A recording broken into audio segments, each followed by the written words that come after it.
Personnellement, je suis un adepte de l'Épicure. Et je vais vous dire pourquoi. Tellement j'ai soif, je vais prendre un bon petit canon de vin de 13,5, pas trop, parce qu'après ça tourne à la tête. Vin rouge, il n'y a que ça que j'aime. Le vin rouge. D'ailleurs, je vous dis la vérité, j'en ai mis dans mes fraises, je vais me régaler. Un peu de sucre, le jus de citron, ou alors du vin rouge. Et là, aujourd'hui, j'ai mis du vin rouge. Et ça donne quoi? Des fraises rafraîchissantes au parfum de Bacchus. Alors, je vous parle de Bacchus, mais sachez une chose, c'est que je n'aime pas Bacchus. Je préfère Épicure. D'ailleurs, ce que je vais vous raconter là, c'est l'opposition qu'il y a entre Épicure et Bacchus, comme moi je l'ai vécu, et comme je le vis au fil des jours. Bacchus, c'est le fils de Jupiter, dieu du vent et du soleil, et de Sémélé, qui était la maîtresse de Jupiter. Avec Jupiter, ils avaient fait l'amour. Et Sémélé était enceinte. Elle attendait un bébé. Mais ils avaient fait l'amour que de nuit. Et la seule fois où ils ont voulu faire l'amour du jour, en plein jour, quand Jupiter s'est mis tout nu, Sémélé, tellement il était beau, tellement il était resplendissant, qu'elle est morte subitement, v'là, comme ça.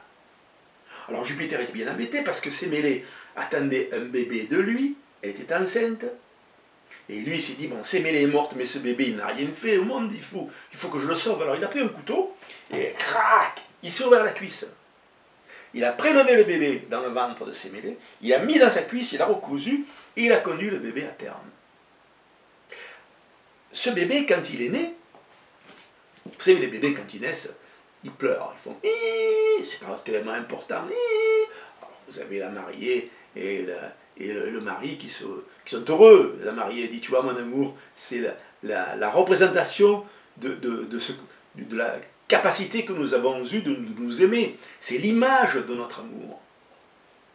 Vous me direz que à partir de la 3e nuit, du même cri, les raisonnements ne sont plus les mêmes. On se dit, mais qu'est-ce qu'on a fait au bon Dieu pour avoir un gosse qui nous empêche de dormir? Mais fait, ça, disons, c'est entre nous.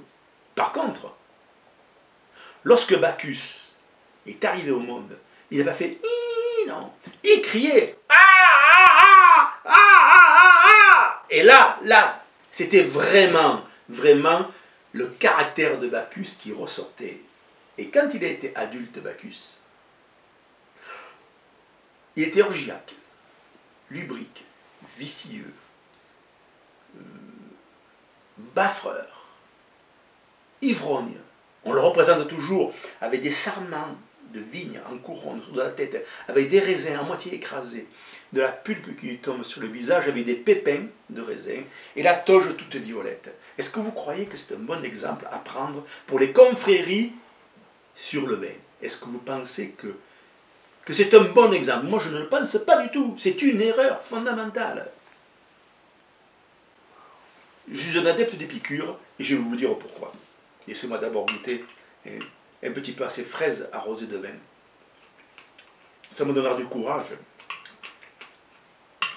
pour éliminer Épicure et vous parler bon, que je dis au contraire, d'éliminer Bacchus et de sublimer Épicure. Vous allez voir. Je vais vous lire ce que dit le Larousse sur Épicure. Alors c'est pas rigolo, je n'y comprends pas grand chose, mais après je vous expliquerai.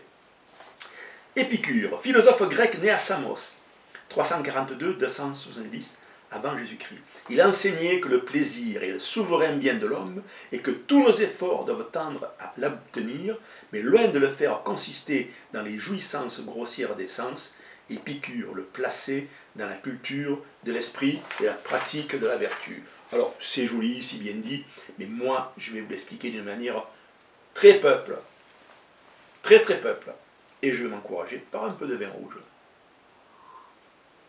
Un vrai plaisir. Épicure.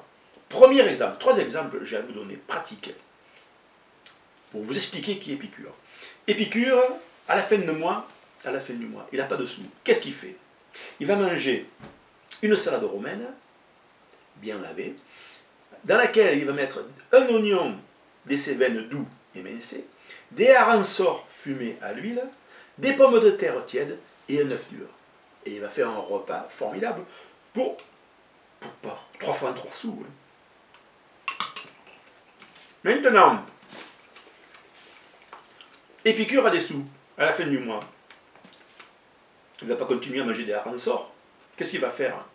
Il va acheter une belle côte de bœuf. Il va la mettre à 80 degrés dans le four pendant 20 minutes. Comme ça, elle va être brûlante sur toute l'épaisseur.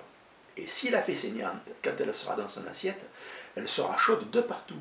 Et dessus, soit il a ramassé des cèpes frais la veille, il se fera une poêlée de cèpes avec un peu de crème de l'ail et du persil, ou alors encore mieux, du beurre ramolli, manié avec une truffe hachée au couteau, avec un petit peu de sel de Guérande. Vous voyez, les petits grains de sel un petit peu craquants et un peu gros. C'est délicieux.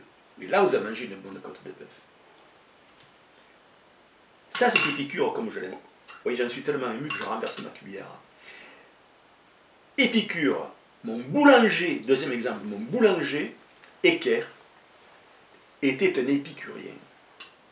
Je me souviens, j'étais gamin, j'avais 17 ans, et c'était dans mon village natal, à Mazan, dans le Vaucluse, au pied du Ventoux. Eh bien, j'allais chez mon boulanger pendant les vacances scolaires. C'était le matin à 6 heures de bonne heure, pour la dernière fournée. Il y avait bien un boulanger, il y avait 2 boulangers même, en haut du village, près du mas de mes parents, Donnier et Jurand. Mais moi, je préférais chez Équerre. Parce qu'à 6 heures, j'arrivais. En rentrant à gauche, il y avait 5 ou 6 vieux, insomniaques, qui étaient là pour discuter, passer le temps. Et quand je rentrais dans la boulangerie, il y avait un genre de petite poussière, vous savez, de farine par terre, de cendre, parce qu'ils faisaient le pain cuit au bois. Et moi, je m'assoyais sur un tas de sarments, les fagots. Et là, on regardait le boulanger qui prenait les pâtons dans le coton, hop, les versait sur la pelle, et d'un coup de pelle, hop, les mettait dans le four, et en avant. Et quand il avait fini de placer tous les pâtons, il fermait la porte du four, clac, et il s'assoyait. Et la discussion commençait au milieu des odeurs de bois, de farine et de pain qui commençaient à griller. La vie était belle. Il parlait en patois, et moi je ne parlais pas, je disais rien, j'écoutais. J'écoutais les anciens. Lorsque la cuisson était terminée, la femme d'Équerre venait prendre le pain, elle allait le vendre. Et Équerre, lui, qu'est-ce qu'il faisait? Il prenait un bon petit déjeuner et il allait se coucher jusqu'à 14 heures. À vous dire la vérité, à Noël, il réalisait des fougassettes. Alors c'est grand comme ça, c'est rectangulaire, avec des jours.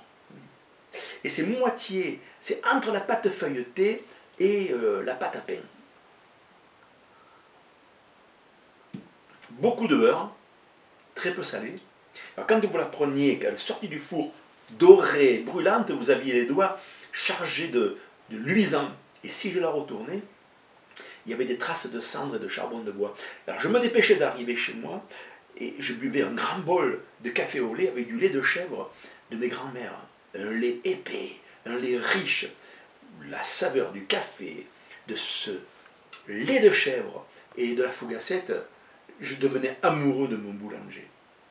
On retourne à la boulangerie. On a laissé Équerre qui était en train de dormir. Et il se réveillait donc à 14 heures. Et à 14 heures, il prenait un bon repas. Puis, il se dirigeait vers la rivière en prenant la rue basse. Il y avait 40 mètres à faire. La rivière, c'est l'Ozon. Et l'Ozon coulait. Et au beau jour, il posait sa chaise de camping à ras de l'Ozon. Et il ne faisait rien. Il lisait le journal. Puis une fois qu'il avait lu, il le pliait. Puis une fois que le journal était plié, il regardait l'eau. Vous me direz, mais qu'est-ce qu'on peut voir dans une rivière? Eh bien, des quantités de choses que lui et Équerre regardaient, voyaient. Une motte herbeuse qui se détachait de la rive, hop, qui partait dans le courant, qui se désagrégeait. Une truite fario qui se faufilait à la recherche d'insectes. Tchouf! Un canard qui s'envolait. Une poule au dos toute fière, qui cherchait de quoi manger, picotait sur le rivage. un râle qui se faufilait, des roseaux qui suivaient le vent, et avec dessus une belle toile d'araignée, une araignée au centre qui attendait que les mouches se tapent dedans pour pouvoir s'alimenter. Des quantités de choses à voir. Et puis de temps en temps, quelqu'un s'arrêtait pour parler à Équerre, et il prenait son temps. C'était ce qu'on appelle un épicurien. Ce qu'il faut que vous sachiez, c'est qu'Équerre a eu une belle mort. Exactement comme un capitaine de bateau, quand celui-ci coule après un accident. Le capitaine reste sur son bateau et meurt avec le bateau. Bien, Équerre, à sa dernière fournée, à 6 h du matin, je n'étais pas là, malheureusement, en ayant mis sa dernière pelletée de pâton, est tombé raide mort, une crise cardiaque, à genoux. Imaginez-vous, à genoux, là, devant son four, comme une prière. Son fils, par hasard, était en vacances. Il a pris, il a porté dans son lit, il a appelé le curé, il a appelé le docteur. Et il a eu l'idée de terminer la fournée. Il a sorti le pain grillé et il en a gardé 10 qu'il a mis de côté. Et 2 jours après, tout le village, chrétien pas chrétien, a communié avec le pain que le curé a accepté de consacrer exactement comme des hosties. Donc ça vous montre bien l'importance d'un boulanger dans un village et l'union qu'il peut y avoir autour du pain, et l'amitié, et l'affection, et la vie d'un village. Mon boulanger, si après ça c'est pas un épicurien, je ne comprends plus rien. Le troisième exemple, alors là, je bois un canon, parce que vous allez voir, c'est pas piqué des verres. Épicure et les femmes. Je sens que votre intérêt est accru. Je mange une petite fraise, ça me donne du courage aussi.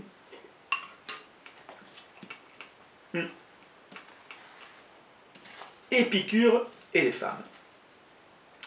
Lorsqu'Épicure rencontre une femme, il ne se jette pas dessus comme la vérole sur le bas clergé. Vous savez, il y a des hommes, quand ils voient une femme, qu'est-ce qu'ils font? Et ils commencent, comme des coqs, à racher les ailes dans la poussière, à terre, à se dresser sur leurs ergots. Non, non, non, non, non, non, non. Épicure, tout en finesse. Il voit une femme et il se dit, qu'est-ce qu'elle aime? Alors il écoute, il essaye de voir s'il ne peut pas la rencontrer dans telle ou telle association, tel spectacle ou autre, et petit à petit, il devine qu'elle aime la musique. Et il cherche toujours quel genre de musique. Elle aime la lecture. Quel genre de lecture? Elle aime les spectacles. Quel genre de spectacle? Elle aime le théâtre. Quel genre de théâtre? Et chaque fois qu'il est sûr de ce qu'elle aime, il abonde dans son sens. Il pose des questions et il écoute. Et cette femme-là se sent écoutée, et elle est comme bercée entre des bras invisibles, mais pleins d'affection, pleins d'attention. Et un jour, elle se retrouve dans son lit. C'est obligatoire. C'est ce qu'on appelle la séduction. Et est-ce que vous croyez qu'il va se jeter dessus? Non, non, non, non, non, non, non, non, pas du tout. Épicure va lui donner du plaisir, et encore du plaisir. Il ne pense pas à lui, il ne pense qu'à elle. Et là, ça c'est formidable. Parce qu'il sait, Épicure, que cette femme-là, parce qu'elle aura été heureuse avec lui, là, elle va lui rendre au centuple. Alors, dites, si on avait à choisir entre Épicure et Bacchus, moi je prends Épicure. Et d'ailleurs, je vais vous dire une chose qui me met en colère, c'est lorsque je vois les confréries du vin, que ce soit de Bordeaux, de Bourgogne, des Côtes-du-Rhône, qui prennent une mauvaise souche vernie, vous voyez, qui la jettent, qui la projettent sur l'épaule droite d'un impétrant qui est là pour défendre le vin, quel qu'il soit, et qui, vous avez le grand maître qui crie par Bacchus et par Saint-Vincent. Moi je me dis, quelle horreur, quelle image. À l'avenir, il ne faut plus dire ça, il faut dire par Épicure et par Saint-Vincent. Et là, le vin va prendre toute sa dimension, tout son volume. N'oubliez pas que la Bible parle 441 fois du vin. Alors vous vous rendez compte, du point de vue culturel, du point de vue religieux, il faut choisir Épicure comme grand maître maintenant des confréries.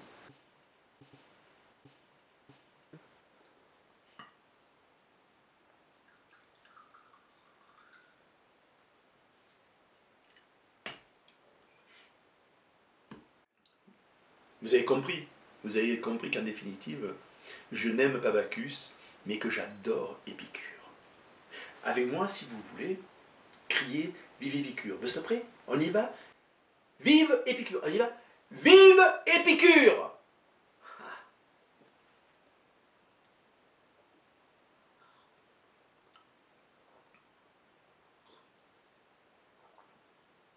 Et à la santé de Bacchus, qui crève à la fin de l'année.